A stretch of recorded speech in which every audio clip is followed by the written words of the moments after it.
ప్రభువైన యేసుక్రీస్తు నామంలో మీ అందరికీ నా హృదయపూర్వకమైన వందనాలు. ఈ దినమంతా దేవుడు మీకు తోడై ఉండి మిమ్మల్ని ఆశీర్వదించి దీవించి కాపాడునుగాక. పరిశుద్ధ గ్రంథంలో నుండి యెహెజ్కేలు ప్రవచన గ్రంథం 34వ అధ్యాయం 12వ వాక్యాన్ని నేను చదువుతూ ఉన్నాను. మీ పరిశుద్ధ గ్రంథమైన బైబిల్ తెరిచి చూడండి. తమ గొర్రెలు చెదిరిపోయినప్పుడు కాపరులు వాటిని వెదుకున్నట్లు నేను నా గొర్రెలను వెదకి చీకటి గల మబ్బు దినమందు ఎక్కడెక్కడికి అవి చెదిరిపోయినో అక్కడ నుండి నేను వాటిని తప్పించి. దేవాతి దేవుడు తన ప్రజలైన ఇశ్రాయేలును గూర్చి ఒక శ్రేష్టమైన మాట వారితో చెప్తున్నాడండి. తనని కాపరిగా పోల్చుకొని ఇశ్రాయేలులను గొర్రెలుగా పోల్చి ఆ ప్రజలతో చెప్తున్నాడు. చల్లా చెదురైపోయిన ఇశ్రాయేలును ఉద్దేశించి మాట్లాడుతూ ఉన్నాడండి. ఇశ్రాయేలు వారులారా, కాపరి తమ మంద చల్లా చెదురై చెట్టుకొకటి పుట్టకొకటి గుట్టకొకటిగా మార్చబడినప్పుడు ఆ కాపరి ఆ మందను ఏం చేస్తాడంటే మరలా ఒక చోటికి చేరునట్లు, మరలా అవన్నీ కలిసి జీవించున్నట్లు కాపరి ఏం చేస్తాడు అంటే ఎక్కడెక్కడికి ఈ మంద చెదిరిపోయిందో ఆ చెదిరిపోయిన మంద అంతటిని ఏ విధంగా అయితే వెదికి, ఏ విధంగా అయితే శత్రువుల చేతుల్లో పడకుండా, మృగాల బారిన పడకుండా ఏ విధంగా అయితే మందను కాపాడుకుంటాడో, ఒక కాపరి మంద మీద అంత బాధ్యత కలిగిన వాడై తమ మంద మృగాల బారిన పడకుండా తమ మందను ఏ విధంగా అయితే కాపాడుకుంటాడో అట్లాగే నేను కూడా, మీరు నా గొర్రెలు, గొర్రెపిల్ల రక్తంతో విమోచించబడిన వారు, మీరెవరు? నా సొత్తైన నా ప్రజలు, మీరెవరు? నా పోలికలో నా స్వరూపమందు నా చేతులతో చేయబడిన వ్యక్తులు గనుక నేను కూడా మీకు ఒక కాపరిగా ఉండి, నేను కూడా మీకు ఒక కాపరిగా, మందకు కాపరి ఏ విధంగా ఉంటాడో నేను కూడా మీకు ఒక కాపరిగా ఉండి, మీరు నాకు గొర్రెలైనందువలన, మీరు గొర్రెలుగా మలచబడినందువలన కాపరి బాధ్యత కలిగిన వాడనై ఇప్పుడు నేను ఏం చేస్తున్నానంటే, నేను మిమ్మల్ని నాటిన ఈ దేశములో నుండి మీరు చల్లా చెదురైపోయారు కదా, నేను స్థిరపరిచిన ఈ దేశంలో నుండి మీరు చెట్టుకొకరు పుట్టుకొకరుగా మార్చబడ్డారు కదా, మిమ్మల్ని శ్రమ అనే చీకటి గల మబ్బు దినము మిమ్మల్ని ఆవరించింది కదా, ఈ చీకటి కలిగిన ఈ మబ్బు దినము మిమ్మల్ని ఆవరించినప్పుడు ఎటు వెళ్తున్నారో, ఎక్కడ నిలబడ్డారో, ఏ చోట వెళ్ళారో అర్థం కాక మీరు చెట్టుకొకరు పుట్టుకొకరుగా మార్చబడినట్లుగా బ్రతుకుతున్నారు కదా. గనుక నేను మీ పరిస్థితిని చూచాను, మీ పరిస్థితిని ఎరిగిన దేవుడను కనుక మిమ్మల్ని నేను కనుగొన్నాను కనుక నేను మిమ్మల్ని వెదకాలి అని దేవాతి దేవుడు వారితో అంటున్నాడు. కాపరి మందని వెతికినట్లుగా నేను కూడా మిమ్మల్ని వెతుకుతున్నాను. నేను కూడా మిమ్మల్ని ఎందుకు వెతుకుతున్నానంటే, మీరు ఏ ముళ్ళ పొదలలో, ఏ చీకటి కలిగిన మబ్బు దినములో, ఏ శ్రమలు కలిగిన చోట మీరు నిలిచిపోయారో అర్థం కాక మీరు నిలిచిపోయారు కదా. మీ పరిస్థితి నాకు తెలుసు. మీరు ఎలాంటి చీకట్లో ఉన్నారో, ఎలాంటి స్థితిగతుల మధ్యలో ఉన్నారో, మీ హృదయంలో ఎలాంటి వేదన ఉందో, మీ హృదయంలో ఎలాంటి బాధ ఉందో సమస్తము నేను ఎరిగాను. నేను చూచే దేవుడను. నేను ఎవరిని, నాకు మరుగైనదంటూ ఏమీ లేదు. నేను సమస్తమును తేటగా చూడగలిగిన వాడిని. నేను సమస్తమును పరీక్షించి పరిశోధించుటకు సర్వశక్తి కలిగిన దేవుడును గనుక నాకు సమస్తము తెలుసు. గనుక మీరు ఎక్కడ పడిపోయి ఉన్నారో ఆ స్థితిని నేను ఎరిగాను. గనుక ఇప్పుడు నేను ఏం చేయబోతున్నానంటే అక్కడ నుంచి నేను మిమ్మల్ని తప్పించబోతున్నాను. ఒక కాపరి మందను తప్పించినట్లుగా, ఒక కాపరి ఒక మందను కాపాడినట్లుగా నా పేరు పెట్టబడిన నా జనులారా, నిశ్చయముగా నేను ఏం చేయబోతున్నానంటే మందను కాపాడినట్లుగా నేను కూడా చీకటి కలిగిన మబ్బు దినములో నిలిచిపోయిన మిమ్మల్ని చూచి, మిమ్మల్ని వెదికి, మిమ్మల్ని పరామర్శించి ఆ చోట నుంచి నేను మిమ్మల్ని బయటికి తీసుకొని రాబోతూ ఉన్నాను. ఇక చీకటి దినము అనేది నీ బ్రతుకుల్లో లేకుండా, చీకటి అనే మాటకు మరొక అర్థం ఏంటంటే శ్రమ. ఈ ప్రజలందరూ ఎక్కడ నిలిచిపోయారంటే శ్రమ కలిగిన చోట. ఆ శ్రమ కలిగిన చోట నుంచి ఆయన అంటారు, నేను మిమ్మల్ని తప్పిస్తాను. ఆ శ్రమ కలిగిన చోట నుంచి నేను మిమ్మల్ని బయటికి తీసుకొని వస్తాను. అని ఆ ప్రజలతో చెప్పాడండి. నిజమే, ఈ ఉదయకాల సమయంలో నా దేవుని మాటలు వింటున్న మీ వ్యక్తిగత జీవితాన్ని ఒకసారి ఆలోచించండి. గడిచిన దినాలు ఏ చీకటి మబ్బు దినాలు నీ కుటుంబాన్ని ఆవరించాయో, చీకటి దినాలు నీ పిల్లలను ఆవరించాయో, ఏ చీకటి దినాలు నువ్వు చేస్తున్న వ్యాపారమే కావచ్చు, నువ్వు చేస్తున్న చేతి పనే కావచ్చు, నీ ఆత్మ సంబంధమైన జీవితమే కావచ్చు, నీ పిల్లల జీవితమే కావచ్చు, ఏ చీకటి మబ్బు దినాలు నీ కుటుంబాన్ని ఆవరించి ముందుకు వెళ్ళనివ్వకుండా, వెనకకు రానివ్వకుండా, నీవు అక్కడే పతనమైపోయేటట్లుగా నిన్ను ఏ చీకటి దినాలు అలుముకున్నాయో, ఏ శ్రమ దినాలు అలుముకున్నాయో, ఇక ఆ చోట నుంచి బయటికి రాలేను అనే స్థితిలో నీవు ఉన్నావేమో. అందుకే పరిశుద్ధ గ్రంథంలో కూడా ఒక మాట రాయబడిందండి. మన పితరుడైన యాకోబు జీవితంలో కూడా ఒక చీకటి దినం ఎదురుపడింది. యాకోబు చీకట్లో నిలిచిపోయాడు, కానీ యాకోబు మనసులో ఒక ఆశ లేదు. ఆశలు విఫలమైపోయాయి. ఆశ ఇక నెరవేర్చబడదని అతనికి తెలుసు. ఎందుకంటే అతడు నిలిచి ఉన్న స్థలం ఎలాంటిదంటే ఒక భయంకరమైన స్థలం. ఇక ముందుకు వెళ్ళలేక, వెనకకు రాలేక యాకోబు మధ్యలో నిలిచిపోయాడు.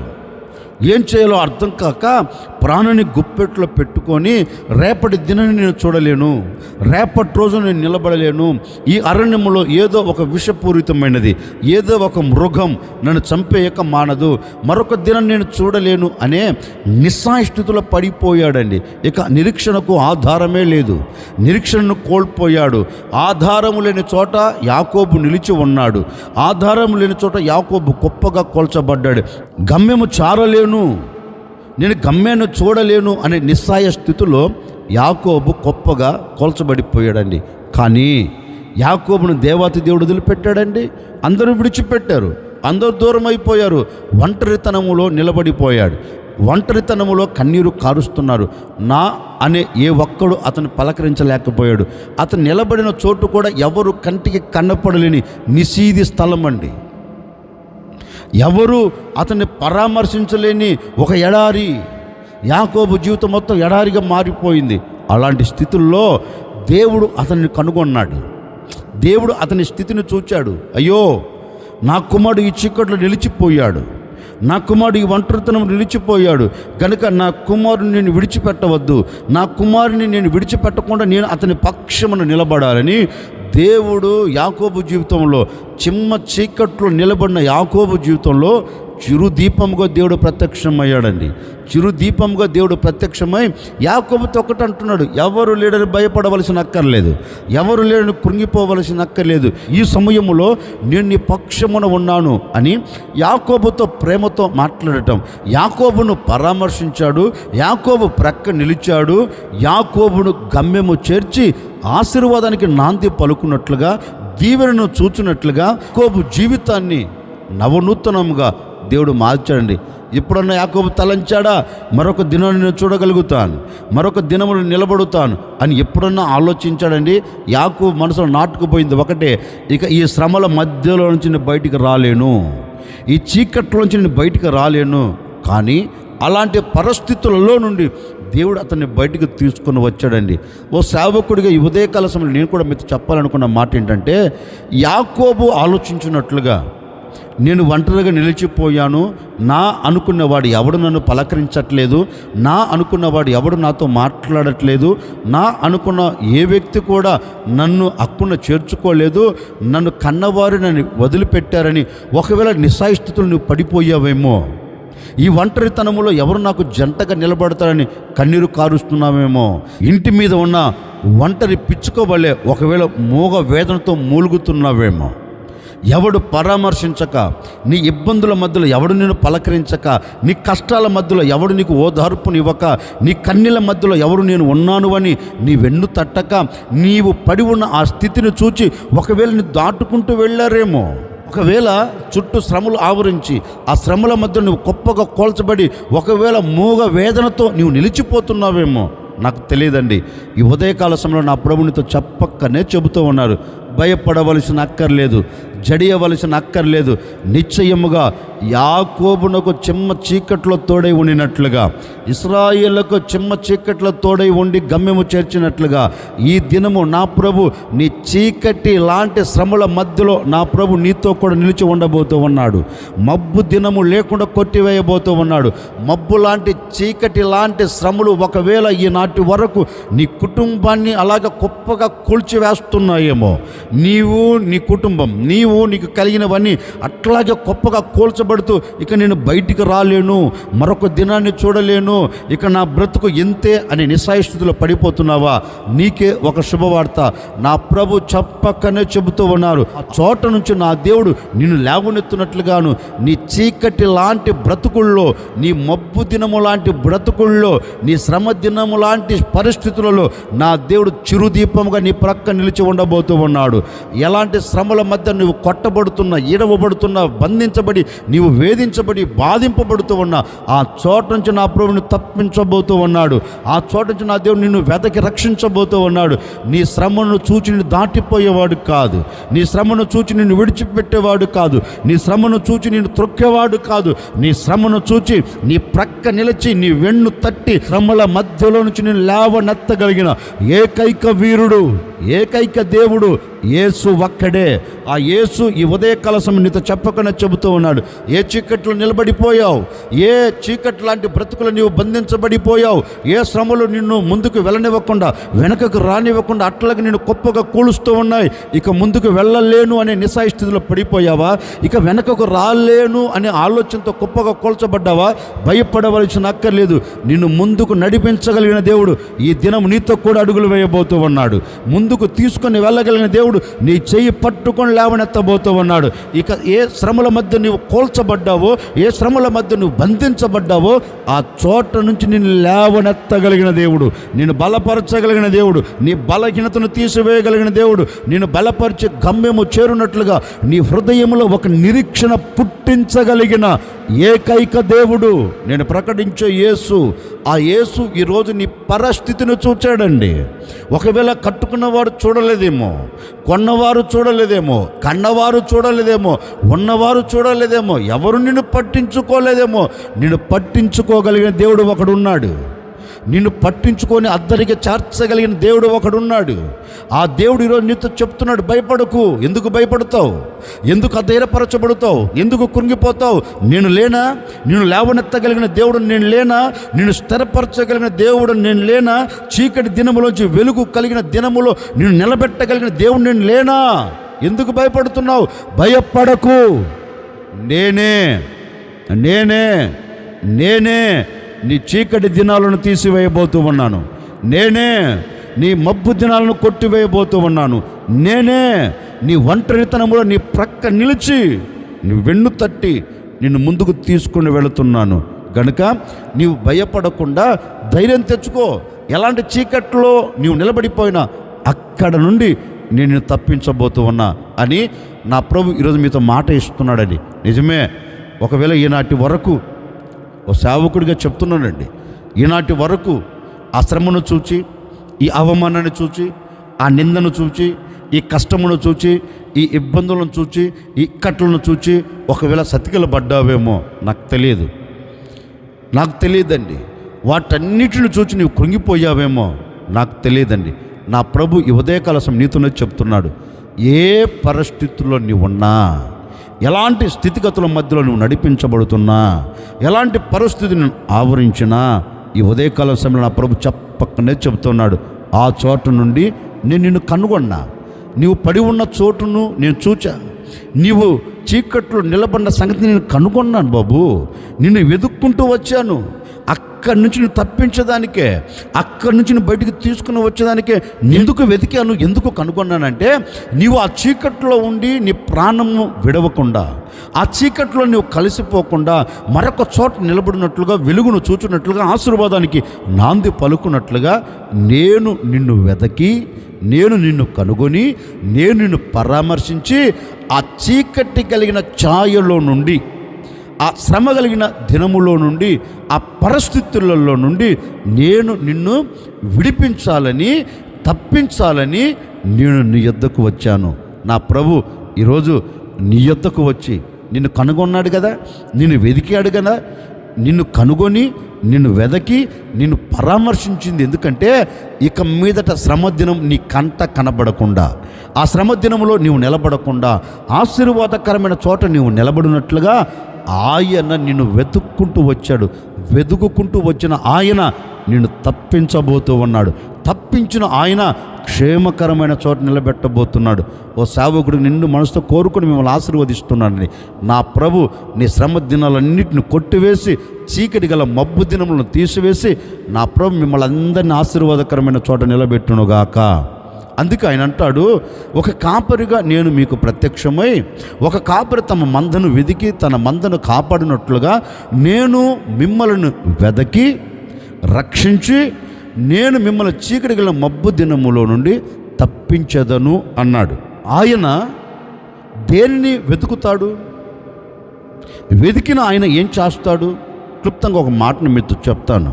లూకా సువార్త 19వ అధ్యాయం 10వ వాక్యాన్ని చదువుతా ఉన్నాను. నశించిన దాన్ని వెదకి రక్షించుటకు మనుష్య కుమారుడు వచ్చునని అతనితో చెప్పాను. ఆయన దేనిని వెతుకుతాడు అంటే వాక్యం ఉంటుంది, నశించిపోతున్న దానిని వెదకి రక్షించుటకు. ఆయన దేనిని వెతకాలని ఇష్టపడుతున్నాడు? ఆయన ఈ భూమి మీదకి ఎందుకు వచ్చాడు అంటే నశించిపోయినది అనే మాటకు అర్థం ఏంటంటే ఇక పనికి రానిది. ఆయన దేని కొరకు ఈ భూమి మీదకి వచ్చాడు వెతుకుకుంటా? తండ్రి ఇచ్చిన మహిమను, తండ్రి ఇచ్చిన రాజ్యమును, తండ్రి ఇచ్చిన సింహాసనమును విడిచి ఈ భూమి మీదకి ఎందుకు వచ్చాడు? ఎలా వచ్చాడంటే ఈ భూమి మీద ఉన్న మానవుడు నశించిపోతున్నాడు. ఆయన మనసు ఏంటంటే, ఆయన ఉద్దేశం ఏంటంటే ఏ వ్యక్తి కూడా నశించిపోకూడదు. మీరు నశించిపోయినది బాగుపడాలి, నశించిపోయిన దాన్ని వెదికి రక్షించాలి అని తన ప్రియమైన కుమారుణ్ణి యేసుక్రీస్తును ఈ భూమి మీదకి పంపాడండి. ఇప్పుడు యేసుక్రీస్తు కూడా వెతుకుకుంటూ వచ్చాడు. ఎవరి కోసం వచ్చాడు ఆయన? పాపుల కోసమే. అంటే పనికి రాని వారి కోసం వచ్చాడు ఆయన. పనికొచ్చే వారి కోసం రాలేదండి. భూమి మీద పాడైపోయిన ప్రజల కొరకు, భూమి మీద నశించిపోతున్న ప్రజల కొరకు యేసయ్య వెతుకుకుంటూ వచ్చాడు. ఒరే, నా స్వరూపం ఎక్కడ ఉంది? నా స్వరూపం కోల్పోయిన ప్రజలకు నేను మరలా నా స్వరూపాన్ని దయచేయాలి, మరలా నా పోలికను నేను దయచేయాలి. ఏ వ్యక్తి నశించిపోకూడదని మరలా ఆ వ్యక్తిని మహిమ కలిగిన వ్యక్తిగా మార్చాలని, పనికిరాని వ్యక్తి పరలోకంలో నిలబడాలని, పనికిరాని వ్యక్తి పరిశుద్ధ స్థలంలో నిలబడాలని, యోగ్యత లేని వ్యక్తి యోగ్యమైన స్థలంలో నిలబడాలని యేసుక్రీస్తు నశించిపోతున్న దాని కొరకు భూమి మీద అడుగుపెట్టి వెతుకుతున్నాడు. ఆయన వెతుకుతూ నశించిపోతున్న ప్రతి వ్యక్తిని ఆయన రక్షిస్తూ వస్తున్నాడు. నశించిపోతున్న ప్రతి వ్యక్తి రక్షించబడినట్లుగాను ఆయన అమూల్యమైన రక్తాన్ని కార్చాడు. ఆయన రక్తం ద్వారా ప్రతి మనిషిని పరిశుద్ధపరుస్తూ వచ్చాడు. నశించిపోతున్న ఆత్మకు ఒక విలువను కలగచేశాడు. నశించిపోతున్న ఆత్మను మరల బ్రతికేటట్లుగా చేశాడు. నిత్య నరకములోనికి వెళుతున్న వ్యక్తిని నిత్య నరకములో నుంచి తప్పించి ఏ స్థలములో నుంచి అయితే గెంటి వేయబడ్డాడో మానవుడు, ఏ స్థలముల్లో నుంచి అయితే దేవునికి దూరం అయ్యాడో మరలా అదే స్థానములోనికి దేవుని యొద్దకు తీసుకొని వెళ్ళేదానికి యేసయ్య వెతుకుకుంటూ వచ్చాడండి ఈ భూలోకానికి. యేసయ్య వెతుకుకుంటూ ఈ భూలోకంలో నశించిపోతున్న దాన్ని వెతికి రక్షించుటకు ఆయన మానవుని అవతారంలో భూమి మీద అడుగుపెట్టి ప్రతి మానవుని రక్షించుకుంటూ వస్తున్నాడు. లేఖనములో మనం చదివితేనండి, మన దేవుడు ఎవరు అంటే నశించిపోయిన దాన్ని రక్షిస్తాడు, రక్షించిన దానికి విలువను కలగచేస్తాడు, విలువను కలగచేసిన దాన్ని యోగ్యమైన చోట నిలబెడతాడండి. ఇంకా ఈ వ్యక్తి పనికిరాడు, ఈ వ్యక్తి దేనికి ఉపయోగపడు అనే ఆస్కారం లేదు. ఆయన పనికిరాని వ్యక్తినే ఒక సింహాసనం మీదకి తీసుకొని వచ్చి కూర్చోబెట్టుకు శక్తి కలిగిన దేవుడు. ఈ వ్యక్తి పనికిరాడు అనేదానికి ఆస్కారం లేదండి. దేవుడు తనను ఉపయోగించుకుంటాడు, దేవుడు తనకి యోగ్యతను కలగచేస్తాడు. లేఖనములో కూడా మనం చదివితే దావీదును గురించి లేఖనం చెప్పకుండా చెబుతుంది, అందరి చేత ద్వేషించబడిన వాడండి, అందరూ అతన్ని అవమానపరిచిన వారే. ఇక ఈ వ్యక్తి పనికిరాడు, ఈ వ్యక్తి యోగ్యుడు కాదు, ఈ వ్యక్తి దేనికి ఉపయోగపడడు అని ఇంట్లో ఉన్న తల్లిదండ్రులు చెప్తున్నారు, చుట్టుప్రక్కల ఉన్నవారు చెప్తున్నారు, తన రక్తము పంచుకొని పుట్టిన అన్నలే అంటున్నారు. వీడు దేనికి ఉపయోగపడడండి, దేనికి పనికిరాడు అసలు అని దావీదును అందరు చిన్న చూపు చూచారండి. దావీదును అందరు ఎగతాళి చేశారండి. ఇంటి మొదలుకొని ఊరు వరకు, ఇంటి మధ్యలో నుండి ఊరు మధ్యలోనికి ఎవరిని పలకరించినా అందరు అంటారు, ఆడా దేనికి పనికిరాడండి. కన్న తల్లిదండ్రులే చెప్పేశారండి, దేనికి ఉపయోగపడడని. అన్నలే అన్నారండి, దేనికి ఉపయోగపడరని. ఆ వ్యక్తి దేనికి పనికిరాడండి అనే మాట ఊరు నోట వస్తుంది. ఇక తల్లిదండ్రులు కూడా దేనికి పనికిరాడు కదని 4 గొర్రెలు ఇచ్చి అరణ్యానికి పంపించేశాడండి.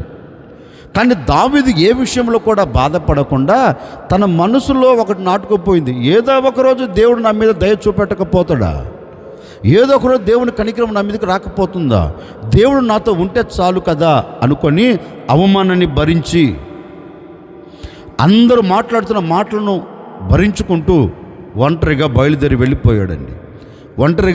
వెళ్ళిపోయాడు.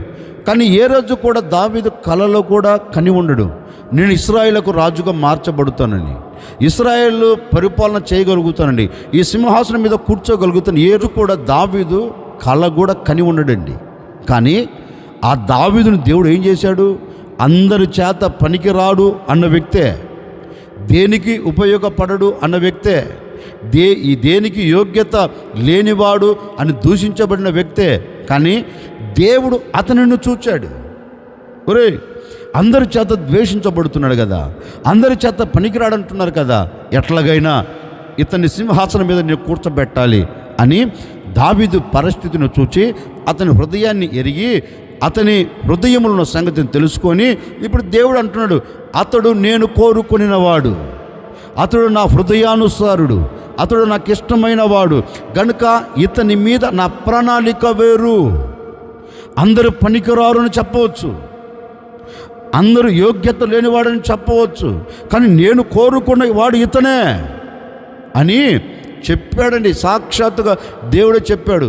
అప్పుడు సమయంలో కూడా ఒక మాట అని ఉండొచ్చు, అయ్యా ఇంట్లో పనికిరారు అంటున్నారు కదా తల్లిదండ్రులు, దావీదు ఇంట్లో లెక్కలేదు, వీధిలో లెక్కలేడు, అసలు జనాభా లెక్కల్లోనే లేడయ్యా దావీదు. అందరూ ద్వేషించారు, అందరూ పనికిరాని అంటున్నారు, మరి అలాంటి వాడిని నువ్వు కోరుకున్నావేంటి? అప్పుడు దేవుడు అని ఉండొచ్చు అండి సమూయేలు, అందరూ త్రోసి వేసిన వానినే నేను కోరుకుంటా, అందరూ వ్యతిరేకించిన వానినే నేను నిలబెడతాను. ఈ వ్యక్తి పనికిరాడు అన్నాడు కదా, నేను పనికొచ్చేటట్టుగా చేస్తాను. ఇతడు ప్రయోజకుడు కాదన్నాడు కదా, నేను ఇతన్ని ప్రయోజకుడిగా చేస్తాను. నేను ఎవరిని బాగున్న దాన్ని బాగు చేయటకు రాలా, చెడిపోయిన దాన్ని నేను బాగు చేస్తానికి వచ్చాను, చెడిపోయిన దానికి నేను విలువను ఇచ్చేదానికి వచ్చాను. పాడైపోయినది బాగు చేయుటకు, పాడైపోయినది పరిశుద్ధ స్థలం నిలబడుటకు, యోగ్యత లేనిది యోగ్యమైన స్థలం నిలబడుటకు నేను ఈ భూమి మీదకి వచ్చాను. గనుక నా మాట విను, నేను కోరుకున్నవాడు ఇతనే, నిశ్చయముగా ఇతని పట్ల నా ఉద్దేశాన్ని నెరవేరుస్తానని దావీదుని, పనికిరాని దావీదును సింహాసనం మీద కూర్చోబెట్టాడు. నశించిపోతున్న దావీదును, పనికిరాడు అని తృణీకరించబడిన దావీదును సింహాసనం మీద కూర్చోబెట్టి ఏలుబడి చేసేటట్లుగా చేశాడండి. నాకు వచ్చిన ఒక డౌట్, ఆ దేశంలో ఎవరు లేరా? ఉన్నారు. కానీ దేవుని కనుదృష్టి ఎక్కడ పడింది? అరణ్యములో ఒంటరిగా నిలబడిన వాడి మీద పడింది. అందరూ త్రోసి వేసిన వాడి మీద దేవుని కనుదృష్టి పడింది. పడి అతనిని దేవుడు కోరుకున్నారు. మన దేవుడు ఎవరు అంటే ఇక పనికిరాడు అనుకున్న వ్యక్తినే దేవుడు కోరుకుంటాడండి. లోకానికి పనికి రాకపోవచ్చు, మనుషులకు పనికి రాకపోవచ్చు, నాకు పనికి వస్తున్న దేవుడు అతనిని కోరుకున్నాడు. నిజమే, కోరుకొని ఆశీర్వాదకరంగా నిలబెట్టాడు. అంటే దావీదు నశించిపోవట దేవునికి ఇష్టం లేదు, దావీదు దూషించబడట దేవునికి ఇష్టం లేదు, దావీదు తృణీకరించబడట దేవునికి ఇష్టం లేదు. అందుకే తృణీకరించబడిన వాడు మరలా అదే నోళ్ళతో గణపరచబడినట్లుగా, తృణీకరించిన వ్యక్తులే దావీదు యొద్దకు వచ్చి ఘనపరచేటట్లుగా దేవుడు అద్భుత రీతిలో మార్చి పడవేశాడండి. ఇప్పుడు దావీదు సింహాసనం మీద కూర్చొని పరిపాలన చేస్తున్నాడు. ఒకవేళ నీ బ్రతుకుల్లో నీవు కూడా ఇప్పటి వరకు నేను పనికిరాను, నేను ఎవరికి ఉపయోగపడను, నన్ను అందరూ నిందిస్తున్నారు, నన్ను అందరూ అవమానిస్తున్నారు అని కృంగిపోవలసిన అక్కర్లేదండి. నువ్వు జడియవలసిన అక్కర్లేదండి. నీవు బాధపడవలసిన అక్కర్లేదు. భయపడకుండా ధైర్యంగా నిలబడు. నా ప్రభు నీ పరిస్థితిని చూచాడు. గడిచిన దినాలు ఎవడు నిన్ను అవమానించాడో, గడిచిన దినాలు ఎవడు నిన్ను కించపరిచి మాట్లాడాడో, గడిచిన దినాలు ఎక్కడ నీవు తలదించుకున్నావో, గడిచిన దినాలు ఎక్కడ నీవు కన్నీరు కార్చావో, గడిచిన దినాలు ఎక్కడ నీవు కృంగిపోయావో, నా దేవుడు నీ పరిస్థితిని అంతటిని చూచాడు. నా దేవుడు నీ స్థితిగతులన్నింటినీ గమనించాడు. గనుక నీవు పనికి రావు అన్న ప్రజల మధ్యలోనే, నీవు యోగ్యుడవు కాదు అన్న ప్రజల మధ్యలోనే నా దేవుడిని యోగ్యతలో నిలబెట్టబోతూ ఉన్నాడు. పనికి రావు అన్న పెదాలే, అన్న నోరే మరలా నిన్ను గణపరచబోతుంది. నిన్ను తృణీకరించిన వారు నీకు సన్మానం చేయబోతూ ఉన్నారు. నిన్ను అవమానించిన వారు నీ మీద అభిమానం పంచేటట్లుగా దేవుడు అద్భుతం చేయబోతూ ఉన్నారు. దేవుని వాక్యం కూడా చెప్పకుండా చెబుతుంది, నేను పనికి రాని దాన్ని వెతికి రక్షించుటకు. ఆయన ఎందుకు వచ్చాడు? ఆయన దేనిని వెతుకుతాడు అంటే పనికి రాని నిన్నే. లోకానికి పనికి రాకపోవచ్చు, నీవు నీ ఇంటికి నువ్వు పనికి రాకపోవచ్చు, మనుషులకు నువ్వు పనికి రాకపోవచ్చు. దేవుని ప్రణాళిక నీ మీద ఏదో ఉంది, దేవుని ఉద్దేశం నీ మీద ఏదో ఉంది, దేవుని చిత్తం ఏదో నీ మీద ఉంది. కనుక నీవు భయపడకుండా ధైర్యముగా నిలబడు. నా దేవుని కనుదృష్టి నిన్ను చూచుంది, నా దేవుని ప్రణాళికలు నీవు ఉన్నావు. గనుక నిశ్చయముగా పనికి రాని చోటే నా దేవుడు నిన్ను విలువగా నిలబెట్టి అందరికీ నీవు ఉపయోగపడేటట్లుగా, అందరికీ నీవు ప్రయోజకుడిగా మారేటట్లుగా నా దేవుడు అద్భుతమైన కార్యము జరిగించబోతూ ఉన్నాడు. దావీదు జీవితాన్ని మార్చిన దేవుడు నీ జీవితాన్ని ఎందుకు మార్చడండి? పనికిరాని దావీదు జీవితాన్ని అనేకులకు ఆశీర్వాదకరంగా నిలబెట్టిన దేవుడు నీ జీవితాన్ని ఎందుకు మార్చడండి? ఒకవేళ నలుగురిలో నీ వ్యాపారం, నీ చేతి పని, నీ ఉద్యోగ విషయంలో, నీ చదువుల విషయంలో గొప్పగా కోల్చబడిపోయావేమో, కంగారు పడవలసిన అక్కర్లేదండి. నా ప్రభు అదే చోట, అక్కడే, అదే ప్రాంతంలో నా దేవుడు మీ తలను పైకి లేవనెత్తబోతూ ఉన్నాడు. నశించిపోయిన దాన్ని అంతటిని మరలా వెదకి రక్షించబోతూ ఉన్నాడు. నీ కుటుంబాన్ని రక్షించబోతూ ఉన్నాడు. నీకు కలిగిన సమస్తం రక్షించబోతూ ఉన్నాడు. ఈ దినము నుండి అద్భుతమైన కార్యం నువ్వు చూడబోతూ ఉన్నావు. అందుకే లేఖనం అంటుంది, కాపరి తమ మందను వెతికినట్లుగా నేను చీకటి గల మబ్బు దినములో నేను మిమ్మల్ని వెదకి మిమ్మల్ని ఆ చోట నుంచి తప్పిస్తాను అన్నాడు కదా. ఆయన దేనిని వెతుకుతాడంటే నశించిపోతున్న నిన్ను, అంటే పనికి రాని నీ జీవితాన్ని ఆయన వెదకి రక్షించి మరలా అనేకులకు ఆశీర్వాదకరంగా ఉండేటట్లుగా ఆయన నీ జీవితాన్ని మార్చునుగాక. ఆశ్చర్యకరుడా, మీకు స్తోత్రాలు చెల్లిస్తూ ఉన్నాము తండ్రి. నిజమే, చీకట్లో నిలబడిపోయి చెదిరిపోయిన గొర్రెను వెదకి రక్షించున్నట్లుగా నీవు మా కొరకు వెదకి రక్షించుటకు దిగి వచ్చారు నాయన. నీవు ఎవరిని వెతుకుతారో, ఎలాంటి పరిస్థితుల్లోని వ్యక్తులను వెతికి రక్షిస్తారో మీ లేఖనాలు సెలవించినట్లుగా ఒకవేళ ఈ మాటలు విన్న ఈ ప్రజలు చీకట్లో నిలిచిపోయారేమో, చీకట్లో కన్నీరు కారుస్తున్నారేమో, ఏ ప్రజలందరికీ విడుదల కలుగునుగాక తండ్రి. మరొక్కసారి మీ సేవకుల బిడ్డలను ఆశీర్వదిస్తున్నాను. ప్రతి కుటుంబం దీవించబడునుగాక, ప్రతి కుటుంబం ఆశీర్వదించబడునుగాక. అలాంటి కార్యమును జరిగించి ఘనమైన నామమునకు మహిమ తెచ్చుకోమని యేసు నామములు అడిగి వేడుకొనొచ్చున్నాము తండ్రి, ఆమెన్. ఈ దినమంతా నా ప్రభు మీకు తోడై ఉండి మిమ్మల్ని ఆశీర్వదించి మిమ్మల్ని వెదకి తప్పక మీరు కోరుకున్న ప్రతి ఈవులను నా దేవుడు సమృద్ధిగా మీకు దయచేయునుగాక.